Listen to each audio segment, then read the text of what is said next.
Hey there viewers, my name's Torinski and welcome back to another DCSS Sunday. Today we're going to be celebrating the fact that we finally got our win in with Troll after a few too many unfortunate deaths. I still regretfully look back to poor old Trophy, but on the positive side of things we're going to be moving on to Ghouls today. And Ghouls are definitely a pretty nice species to try out. They have a whole lot of innate resistances that we have right from the get-go. Won't have to worry about filling in a lot of those much needed gaps as we make our way through the mid game at the very least, as well as some advantages that we can eke out right off the start here. So without further ado, we can start to hop in here a little bit. We can always start going over all the innate species stuff once we're in the run. So I guess without further ado, let's just jump straight to it, shall we? We at the very least checked out all of their aptitudes at the end of last stream, and we saw that they're pretty much solid at everything, not too bad. They're not the best spellcasters, but they're definitely not the worst. Their lowest aptitudes, I believe, are just -2s, so that's nothing that you can't fight past if you really want to push something. And in general, they have a whole lot of -1s and 1s across the board, so fairly wide open as to how we want to play it. Probably starting off today with a bit of a straightforward character. I usually like to start out with a monk on Ghoul, especially if we are able to find McLeb.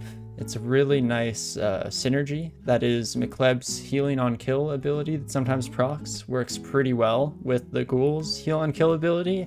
Hopefully between the two of them we'll have a decent odds every time we kill something of gaining health back. And with Monk we're just that much closer to getting some of McLeb's abilities online earlier, and of course, no matter who we end up worshipping, never hurts too much to have a couple piety stars, with the little asterisk caveat there that of course some deities don't care so much. And hey Brain, hey Safed, nice to see you both today. Hope you're having a great day so far. Lurking for now sounds great to me. Thank you so much for dropping a lurk here, Brain. Have a good one. But yeah, we'll be dropping in with Monk. And right away, we can take advantage of one of our innate abilities as our species here, because Ghouls start with the Clause 1 mutation. So that's a decent little boost to damage. I don't know if it's a boost to hit. I don't think it quite is. I think that's reserved for Clause 2 and Clause 3. But regardless, unarmed works pretty well for Ghouls because they get over the initial hiccup that most unarmed fighters have, which is early game, dealing a little bit less damage than maybe finding an early like short sword or spear that's really nice. But with our Clause 1 mutation, we can definitely go unarmed and let that kind of coast us through the early game, maybe keeping with it because there is a pretty good damage curve throughout the entire game with unarmed combat. Or if we switch into a nice, or find a nice artifact weapon rather, we can always switch into that early as well and just switch over from training. Is there a reason to pick claws on this menu though? Mainly just getting a little bit of extra experience on it. I mean, if we're planning on eventually switching over to another weapon, we could definitely, choose something like axe, get the cleave damage, which is always nice, or spears for the reach. But getting a little bit of extra experience does help with just our 2 hit chances right off the beginning, so I do like to pick it right off the start here and just see what we run across. And hey Phil Fink, hope you're doing well today. Nice to see ya, as always. And as for our name today, what is a good name for a ghoul? I had something in my head and I can't believe I'm blanking on how do you spell beetle. Oh gosh, I'm thinking of Beetlejuice, but I'm immediately blanking on how it's spelled because I know it's spelled like Betelgeuse or something like that. But perfect. If we have a suggestion as well, we can take one of these. And I saw Brains in here first, so we can do some nice big classy. Sounds good to me. And I like taking names from chat because it definitely seems to give me a little bit of an edge, that little bit of luck rolled in from our lovely viewers here. So without further ado, let's hop in and we can maybe go over a few of those innate things that we were talking about. First of all, like I mentioned off the top here, we're able to gain some health off of killing. I think it's a 50% chance and it's something like a 1d our experience level. So right at the start here, we'll just occasionally gain 1 health back, level 2, 2 health, so on and so forth. So that's a nice little boost. This replaces their old ability, which was being able to heal by eating rotting chugs. So a little less on demand, but at the same time, nice and not consistent, I guess, because it is a chance, but just easy to proc at the very least. We don't have to worry about carrying around chunks at all times, and we can instead just get a little bit of a bonus health each time we kill something, especially if there's lots of popcorn on the screen. It can help out a whole lot. On the other side of things, we have our resistances, which are looking pretty sweet here. Immunity to poison, always nice off the start. This helps us out with so many of the lair branches, with lair itself even. So often I'm struggling to find that first resistance to poison artifact that really kicks us into high gear. Don't have to worry about that with all these undead species, rather. On the other side of things, we also have resistance to cold and 3 pips of resistance to negative energy. Of course, that is paired along with the ability to be completely immune to unholy pain and torment. So that will help out a whole lot in the late game, not so much early on, depending on who we face, but maybe an early Bolt of Draining enemy could definitely work out. Undead players, I just said to myself, shit, I'm not supposed to talk about that. Scratch that, let's just move on forward, shall we? Distract everyone. We are not able to regenerate when monsters are near, so this does change some little bits of play throughout. We're not as useful to take something like a regen magical piece. On the other side of the coin, it also negates some god abilities like Trog's regeneration and stuff like that. So just something to maybe keep in the back of our head, but usually doesn't have that much of an active role in everything. We also mentioned clause 1 right at the start. The one thing that's not listed here that we do have to keep in mind as well is the fact that we are completely vulnerable to holy damage. So we'll have to actually be on the lookout for holy branded weapons as well as certain enemies with Dispel Undead that might wreak havoc on us. Dispel Undead basically becomes a Ghoul's version of Torment, where they're going to be slamming you down with lots of damage in the late game, specifically with certain enemies. But yeah, those are definitely the main points here, with a couple of little factors that we'll maybe run across on our way through the dungeon here, like our inability to transmute ourselves into any form. We can't go berserk at all because we don't have blood, of course. And I think those are the main ones, and we're just about ready to hop into it here. You mean if Beclasse dies, you'd be remiss if you didn't suggest naming the replacement Crazy Ex-Ghoul Friend? Sorry. No need to apologize for that. Love it. Absolutely love it.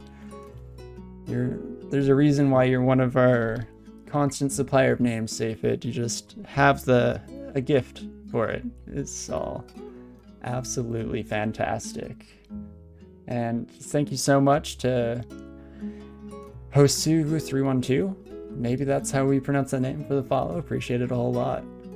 But alrighty, getting our usual mechanical things out of the way here.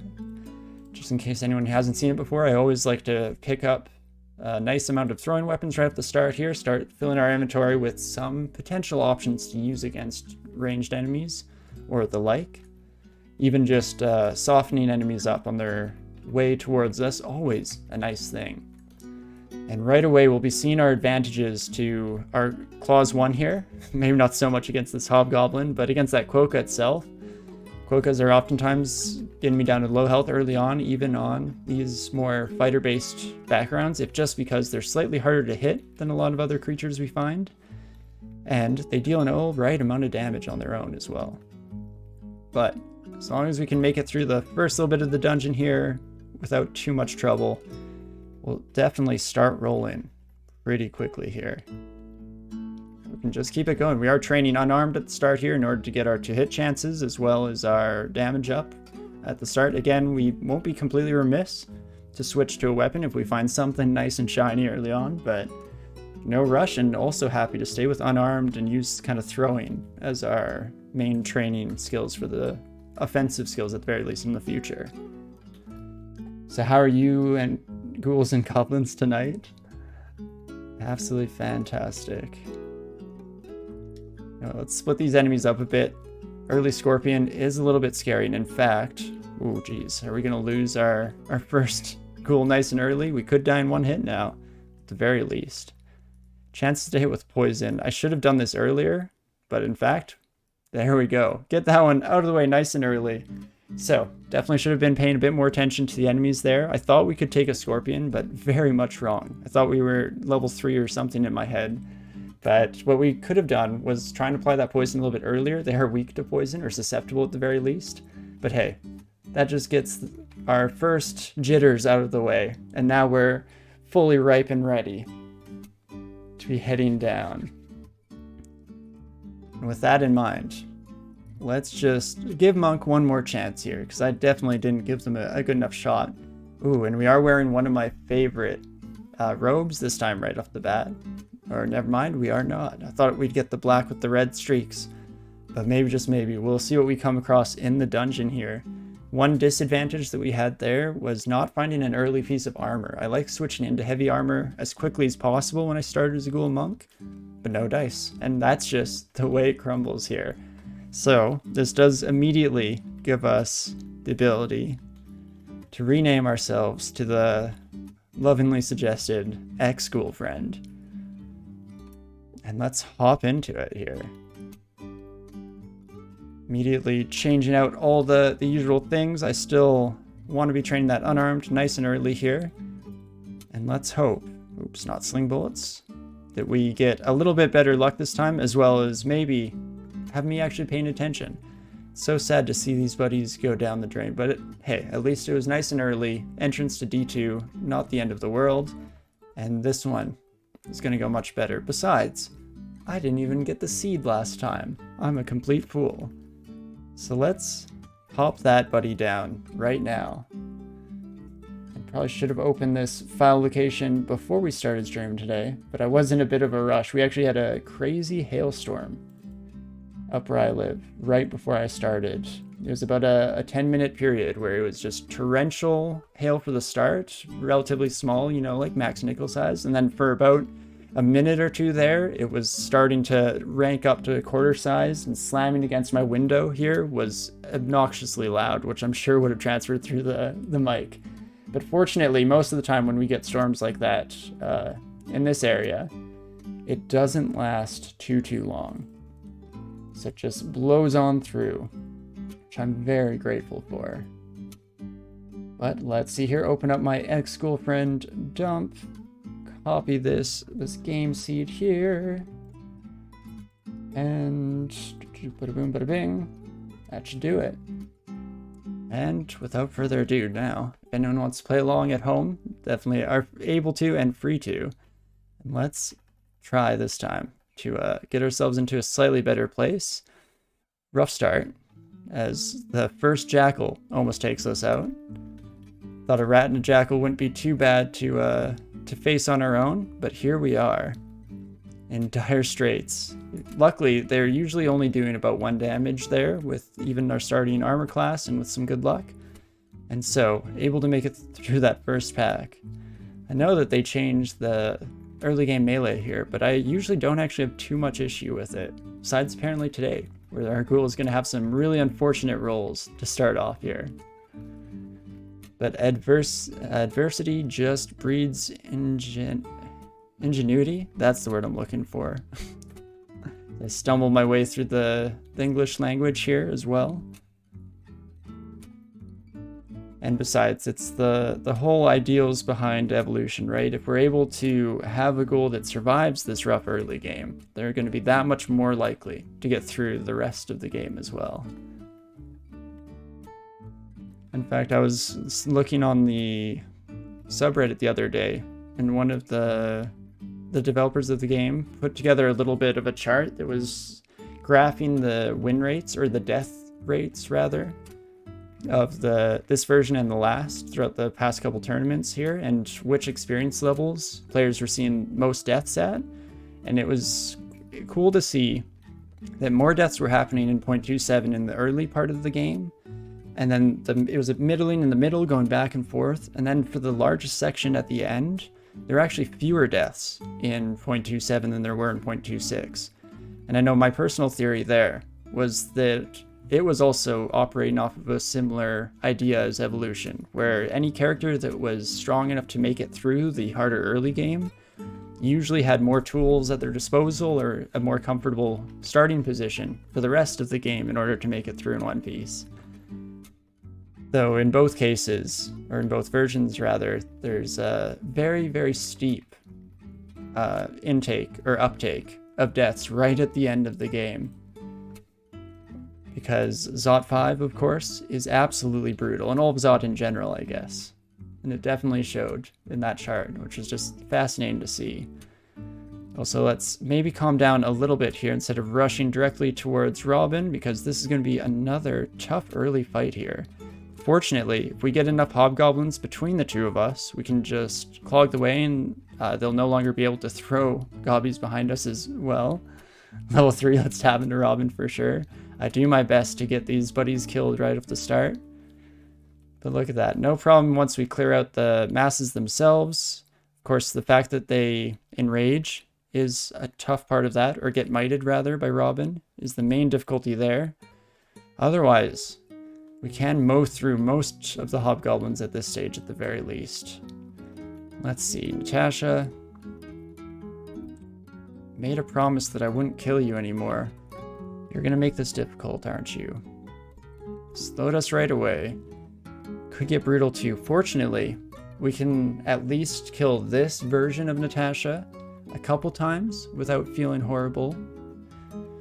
If we're able to kill her, of course. She might kill us for all I know, but let's try not to kill too many of her regenerated forms.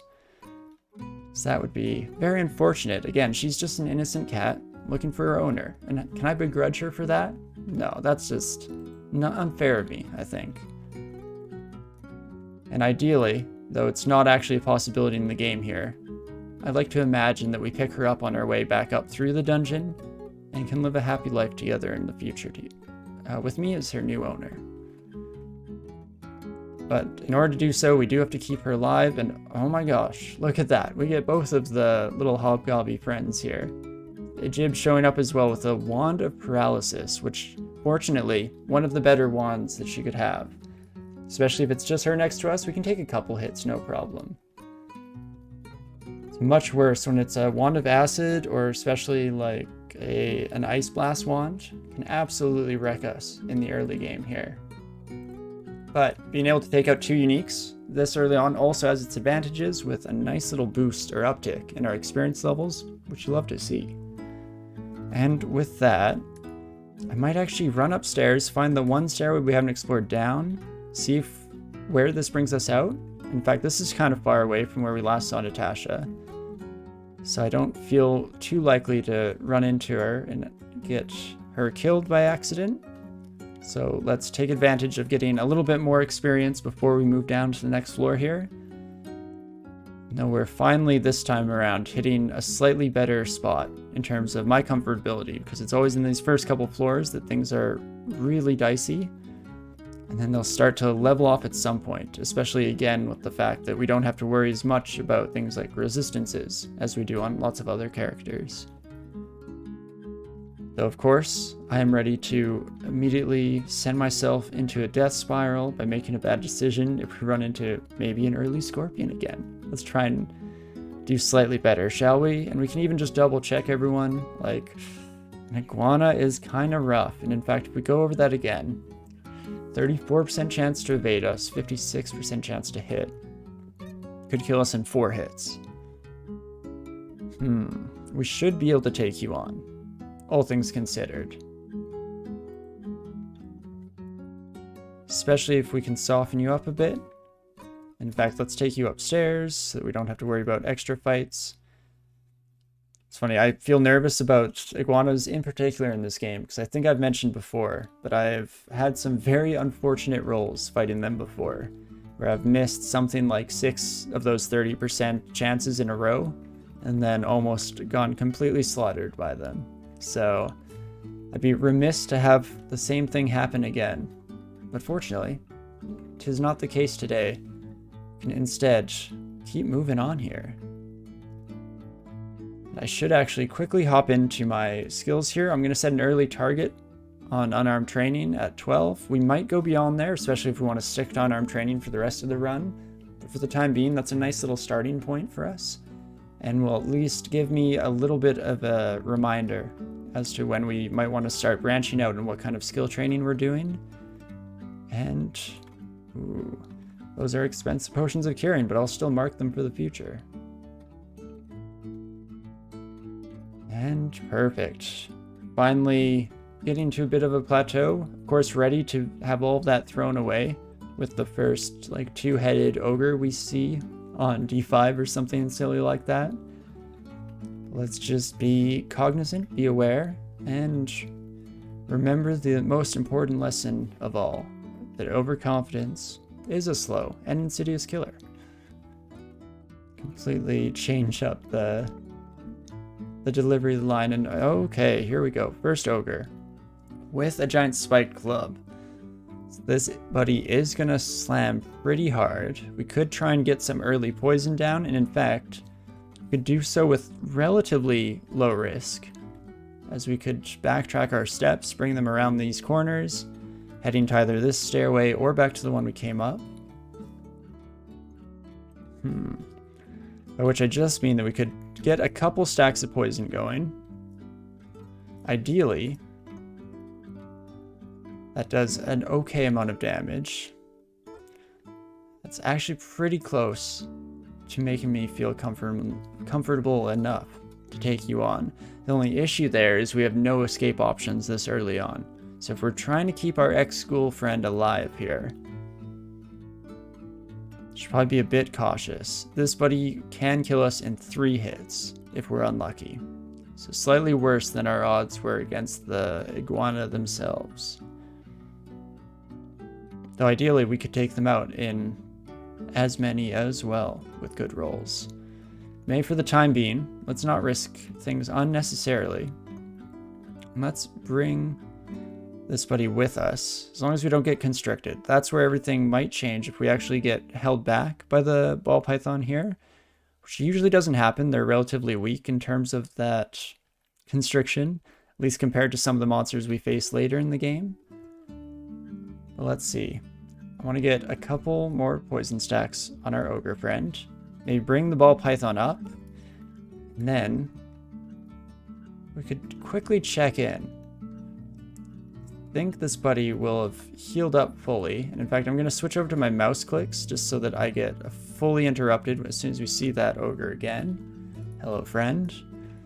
They are slightly worse for wear this time than our first encounter, so I'm going to again use the poison stacks. And we're really pulling out all the stops to try and take this buddy out, even though we could just, of course, avoid them completely for the time being and take the long way around.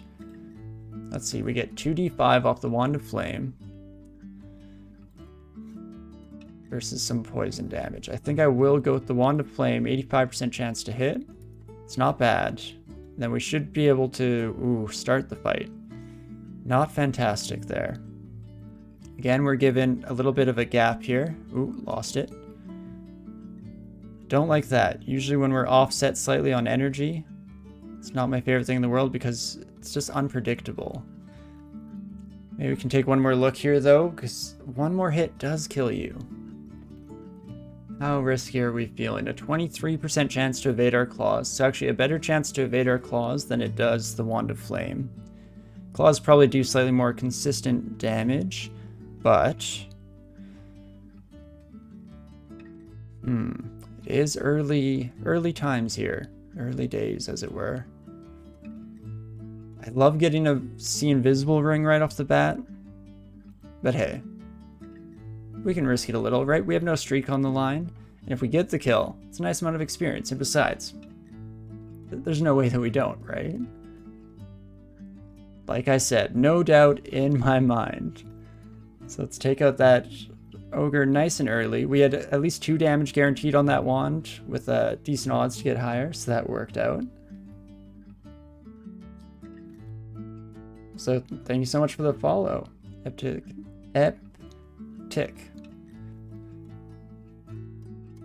Again, struggling with language today, for whatever reason, as always. Also, don't know why Streamlabs suddenly decided to call out that follow. You don't usually do that, Streamlabs. What changed? Gonna have to go into my settings and see. But Ghoul and Spookdog and Boo Marley, any of these landing guys, all landing for me, save it as always, but we definitely have the same sense of humor, so that makes sense. From the Rose Fam, how's your day going? Love to hear it. absolutely love to share any love from Rose, one of my favorite creators as well. So thank you so much for heading this way to say hello. Having a great day so far for sure. Only threw away one unfortunate character's life nice and early too today, so we got that out of the way, and with the jitters gone, I'm feeling good about this character's chance. Our ex-Ghoul friend might just make it through in one piece. But I hope you're having a fantastic day as well. Nice to see you around. Thanks again for the follow. Okie dokie, an early Ghoul pack is, or not Ghoul, that's us, we're ghouls. Early Null pack rather. Is a little bit sketchy here. Fortunately, none of them have pole arms. So I am going to start fighting and hope that we gain some health back on kills, and in fact, we did get lucky, or fortunate rather, with some of those rolls there, gained back just enough health to make it through in one piece. Then we'll head back the other way, because on the other side of the coin, where we last came down the stairs, all the way up here, this Orc Warrior probably gonna take us out in a one-on-one fight, at least for the time being, without some fortunate rolls on our side. So let's keep searching around and see if we can't get any more advantages eked out on our side of things here. Again, fighting an ogre with a spiked club, not the best, but that one went way smoother than our first attempt at the very least. Those levels already showing a little bit of bonus. And hey Railbird, how's it going? Hope you're having a great day here. Let's see what our first artifact is. +1 hand axe with Protect, which is an okay brand. After you hit an enemy with it, you gain a bonus to AC, so defensive bonuses, always good. Conditional ones, not quite as good, and on the other hand of it, just has resistance to poison and some dex, so not gonna be the impetus for us to switch away from our unarmed combat. For now, we'll be sticking with our claws here.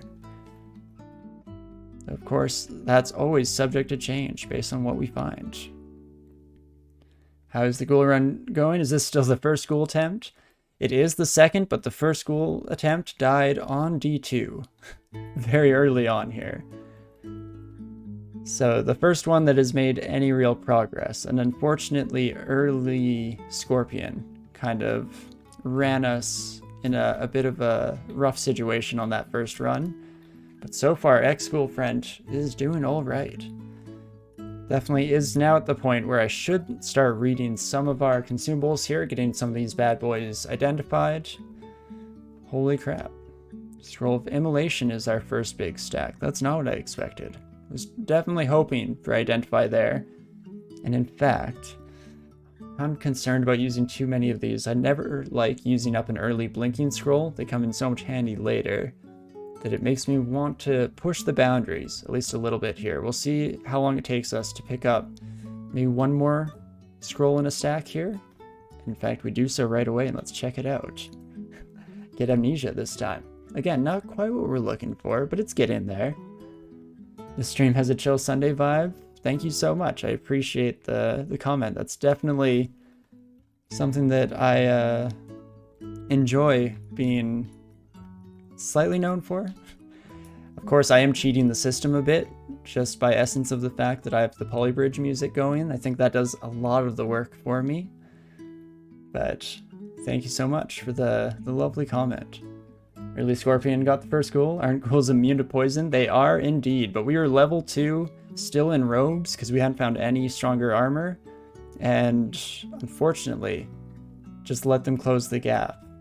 Definitely could have gone out of it with some liberal use of poison darts, but unfortunately, that first buddy went the wayside.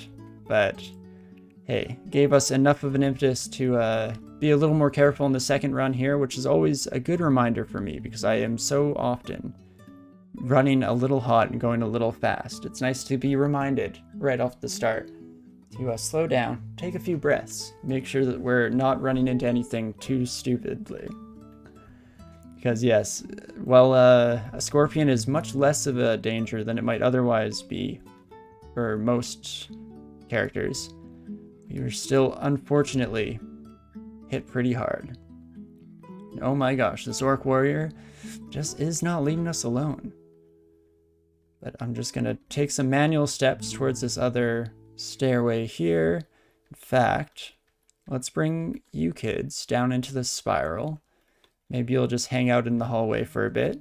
We can head up, and I want to hop down. Not these stairs. Actually, I lied. It was these stairs? Let's check this out. Perfect. These stairs here.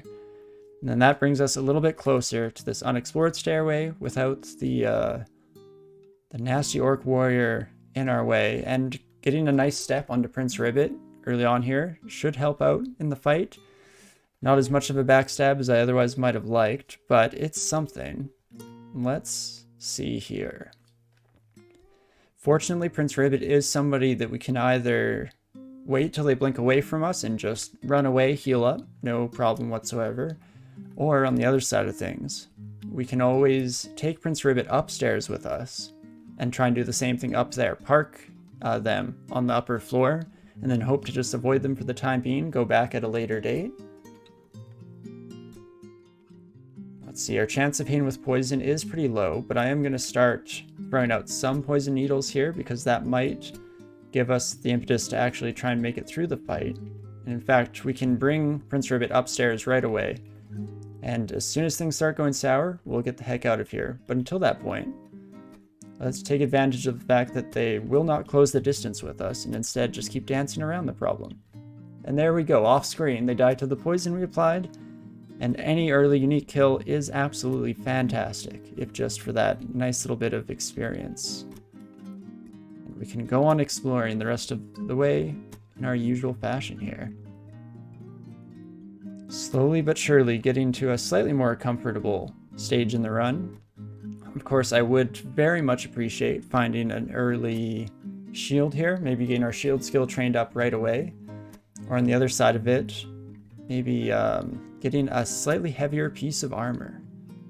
So unfortunately, just had the scale mail so far, and while magical scale mail is nice and all. Ooh, okay, Steam Dragon is very scary. That is just to say, scale mail is nice, but it's not quite the tanky build that I would like to start out on here. And this is why an early Steam Dragon is so scary. Holy crap. So let us take a little bit of a detour here and in fact peek down the stairs. Now that we've taken care of Blork, they're not waiting for us down here. Oh, but it's just worse things waiting for us. I see. Very cool. Well, in that case, let's do a little bit of Bring Around the Rosie. Kind of worked out. I was hoping to get these weaker orcs between us and the orc warrior. This two-headed ogre, not going to be great. So let's immediately try and take these friends on a bit of a run. And I threw away the one advantage I just eked out by forgetting that a single wide pillar isn't quite what I was looking for there. Hey, damn, this new version is a lot harder. All kinds of insane enemies early in the dungeon. Definitely happens, to say the least. A Vorpal Flail, hey? 15 damage plus that. If we had some early tools, we could maybe deal with you, but as is, I'm not loving this. So, you stepped here, you stepped here. Ooh, crap. We're gonna get cut off by the two-headed ogre. I'm a fool. Well. Nothing like the present. Let's just keep going and hope. Nice. They lose their spot next to us. That's the least we could ask for there. We can also check up these stairs because as long as it's not too dangerous up there, we can survive one hit from this orc warrior. Okay. Especially if we're lucky. That works out. And then maybe take you on a little bit of a jaunt. Ooh, that seems a little out of depth, just a bit. But hey, these things happen. Such is the way of RNG. So let's just go off on a little bit of a jaunt. I guess I'd like to make it back up to this stair up to the left here. We could even risk it all and go down this trapdoor stairway and hope that that dumps us in a slightly safer place. Because I guess no matter which stair we go down, we're dealing with some tough stuff here. So let's go on a little bit of a jaunt with our new friend. Maybe we'll regain that one gap space that we had on them a moment ago. If not, we might have to fight them before going down the ways. Worst case scenario, we run into the orc warrior that we left on this floor, but that's not going to happen, so let's not worry about stuff that just won't happen, right? And instead, let's bring this buddy, oh, whoops, horrible move on my part, but to this nice big pillar that we can dance around, and, ooh, if we get this gap, let's leave them in the dust, and everyone cross your fingers and let out a big ol' hopeful wish with me that this is somehow better than every other stairway so far. Because how couldn't it be, right? As long as it's not dumping us literally next to an enemy that we already had to avoid, it's gotta be better than the Steam Dragon or the Two-Headed Ogre, right? You son of a gun, game. Why you gotta do this to me? Well, what a world we live in. Unfortunately, the temple's on this floor, which is why I'm trying so hard to force my way into it working. As is, there's no way this downstairs could lead us into another horde of horrible enemies, right? Okay, Pickle isn't necessarily horrible, but not great.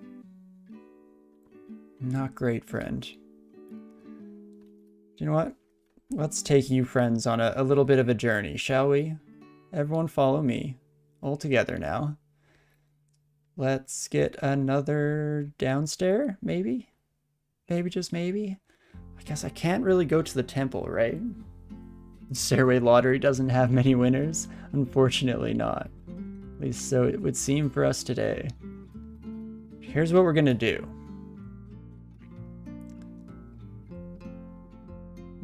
Let me think about this for a sec. Ideally, we could head down here, we could identify some of our potions and scrolls, then use that to maybe get away from the Two-Headed Ogre for the time being. Ideally, we just have to identify something like a haste potion and a teleport scroll. That combination alone should do the trick.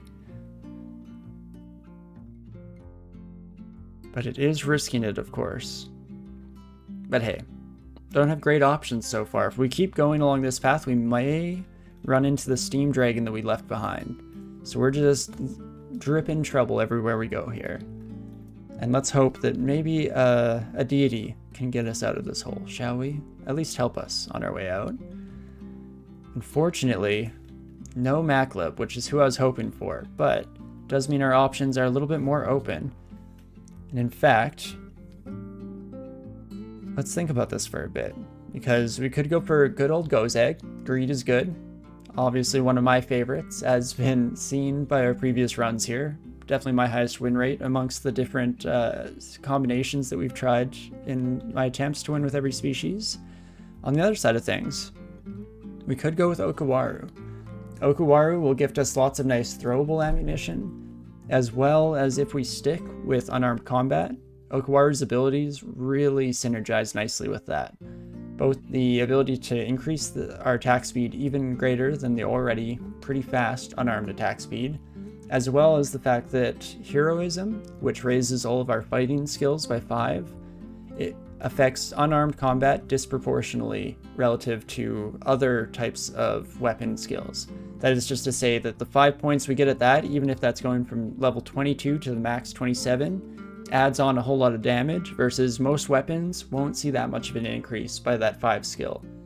And you'd probably want them trained up to min delay without having to use Heroism every single fight anyway. So there are some decent advantages to Oka at the first part. Or in the first place, I should say.